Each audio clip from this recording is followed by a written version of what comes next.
संसदीय इलाके में कैसा मिल रहा है जनता का? देखिए, ग्रामीण क्षेत्रों में जहाँ भी हम बक्सर के अंदर जा रहे हैं, बहुजन समाज पार्टी की लोग उसका स्वागत कर रहे हैं। जनता तमाम तमाम जनता जो है बहुजन समाज पार्टी के साथ खड़ी हो रही है। एक ऐसा माहौल लग रहा है कि जिस तरह से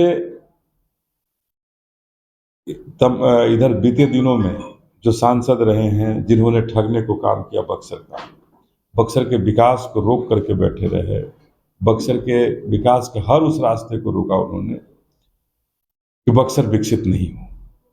ऐसे स्थिति में बक्सर के जनता जो है अपने आप को ठगा महसूस कर रही है और वो बहुजन समाज पार्टी के साथ खड़ी है। आज जब बात करते हैं हम अपने क्षेत्र में, तो लोग कहते हैं कि हमें धान का, हमारे फसलों का जो दाम मिलना था दोगुना, आज तक नहीं मिल पाया। हमारे क्षेत्र में कॉलेज नहीं है, सड़कें नहीं हैं, अस्पताल हमारे बक्सर में नहीं है। ये तमाम जो बुनियादी जो समस्याएं हैं, वो बुनियादी समस्याओं के लिए बक्सर कराह रहा है, बक्सर के लोग करा रहे हैं।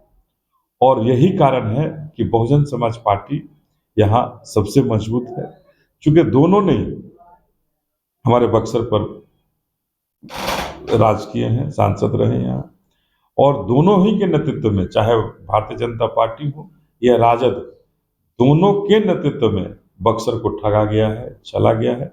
इसलिए बक्सर की तमाम आवाम जो है वो बहुजन समाज पार्टी के पीछे। मोदी की गारंटी वाली जो सरकार है, उस पर जो है मोदी की गारंटी पर एनडीए उम्मीदवार मांग रहे हैं समर्थन, वोट मांग रहे हैं, क्या लगता है? देखिए, मोदी की गारंटी, कौन सी गारंटी की बात कर रहे हैं? क्या 15 लाख वाली गारंटी जनता नहीं मांगना चाहती? क्या हमारे बच्चे 2 करोड़ नौकरियों की गारंटी भूल गए क्या, कि हम 2 करोड़ नौकरियों की गारंटी चाहिए? ये 80 करोड़ जनता को सड़क पर खड़ा कर दिए, 80 करोड़ जनता को सड़क पर खड़ा करके 5 किलो अनाज देने की गारंटी दे रहे हैं। ये कौन सी गारंटी होगी? हमारे बच्चों को, हमारे युवा भाइयों को नौकरी की गारंटी चाहिए, नहीं 5 किलो अनाज की गारंटी। तो बड़ा विचित्र स्थिति है हमारे देश की। तो 5 किलो अनाज की गारंटी नहीं चलने वाली है। हमारे देश के लिए, हमारे बक्सर के लिए रोजगार की गारंटी होनी चाहिए। भ्रष्टाचार का जो मुक्त का जो इन्होंने नारा दिया, और सबसे ज्यादा भ्रष्टाचारी अगर आज कोई है तो भारतीय जनता पार्टी में। तो ये कैसा नारा कुछ देते हैं, करते कुछ और है। तो ये जो चीजें जो बनी है, ये बक्सर को ठगने के लिए इन लोगों का एक प्रयास है कि मोदी जी को सांसद बना दीजिए, मोदी जी को सांसद।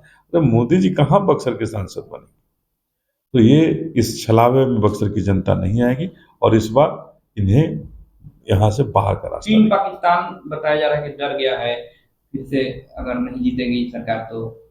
कौन चीन और पाकिस्तान की बात करते हैं? हम बक्सर के लोग तो नहीं डर रहे हैं इनकी सरकार से। हम तो यहाँ सरकार में बैठ करके मांग रहे हैं कि हमें जो कहे थे वो नहीं दिए। तो चीन और पाकिस्तान क्यों डरेगा? आज चीन तो सैकड़ों एकड़ जमीन, हजारों एकड़ जमीन हमारा भारत का हथिया लिया, और उस चीन को डरने की कहाँ जरूरत है? आप आंख दिखा रहे हैं तो क्यों नहीं हमारे जमीन को छोड़ दे रहा है? जमीन पर कब्जा तो है आज भी उसका। आपका लड़ाई किससे होने वाला है? देखिए, हमारी लड़ाई यहाँ अब भारतीय जनता पार्टी और आरजेडी के दोनों लोग हैं, इनके साथ होगी। और निश्चित रूप से मैं कहना चाहता हूँ कि ये दोनों ही लड़ाई से पहले ही बाहर हो चुके हैं। प्राथमिकताएं आपकी क्या रहेंगी?